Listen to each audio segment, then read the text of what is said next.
অধিকাংশ মানুষই জানে না আম দিয়ে এমন মজার একটা রেসিপি তৈরি করা যায়। এটা খেতে কিন্তু অসাধারণ। এটা তৈরি করা যায় খুব সহজে মাত্র কয়েকটা উপকরণ দিয়ে। আর এটা তৈরি করে রোদে দেওয়ার কোনো ঝামেলাও নেই। কম খরচে কম সময়ে তৈরি করা যায়। খেতে এত অসাধারণ হয়, মুহূর্তে মুখে দিলে মিশে যায়। খেতেও যেমন দারুণ, সারা বছর কিন্তু এটা সংরক্ষণ করে রাখা যায়। সবাই অনেক বেশি পছন্দ করবে। অনেক রকম নাড়ুর মাঝখানে এই নাড়ুটাও কিন্তু অনেক আকর্ষণীয়, লোভনীয় হয়। তার জন্য এখানে আমি ১ কেজি পরিমাণ আম নিয়েছি। আমগুলো প্রথমেই আমি ভালোভাবে ধুয়ে একটা প্লারের সাহায্যে এভাবে ছিলে আমগুলো ছেলার সময় একটা জিনিস খেয়াল রাখবেন, অবশ্যই যেন আমের উপরে কোনো সবুজ অংশ না থাকে। সবুজ অংশ থাকলে কিন্তু আমটা কালো হয়ে যাবে। আর এভাবে একটা গ্রেটারের সাহায্যে যে অংশটা বড় সেই দিক দিয়ে আমি আমটা গ্রেট করে নিচ্ছি। আমার সাথে থেকে যারা ভিডিওটি দেখছেন এবং যাদের পছন্দ হবে, যদি আচারটা তৈরি করে থাকেন তাহলে কিন্তু একটু বেশি তৈরি করবেন। এত লোভনীয়, আর যেমন লোভনীয় তেমন আকর্ষণীয়, তেমন খেতেও কিন্তু দারুণ। আমটা দেখলেই বুঝতে পারবেন আমি কেমন করে গ্রেট করেছি। খুব একটা চিকন হওয়ার দরকার নেই, আবার খুব মোটাও না। এখন একটা বাটির মধ্যে আমি ১ চামচ পরিমাণ চুন দিয়ে ভালোভাবে পানির সাথে মিশিয়ে নিচ্ছি। ভিতর থেকে আমের যে টক ভাবটা আছে সেটা যেন চলে যায়।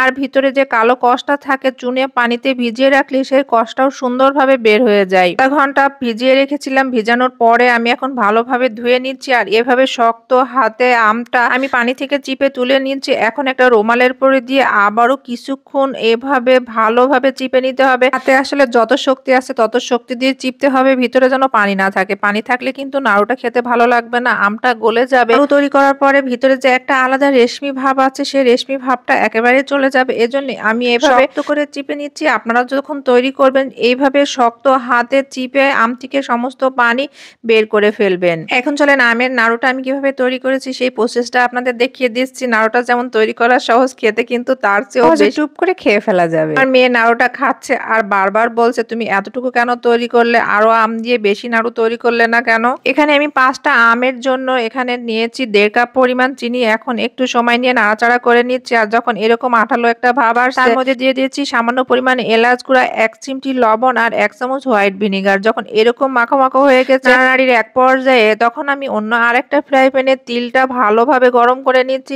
একটা জিনিস খেয়াল রাখবেন, তিলটা লাল হয়ে একটা আলাদা ফ্লেভার অ্যাড হবে, কিন্তু তিলটা পুড়ে যাবে না। তিলটা ভেজে যখন একটা মুচমুচে ভাব চলে আসবে তখন আমের সাথে এভাবে দিয়ে নাড়াচাড়া করে নিতে হবে। সমস্ত আমের সাথে যেন ভালোভাবে মিশে যায়। আর সমস্ত আমের সাথে একটু সময় নিয়ে আবার লো হিটে রেখে ভালোভাবে মিশিয়ে নিতে হবে, না নিলে কিন্তু নাড়ুটা খেতে ভালো লাগবে না।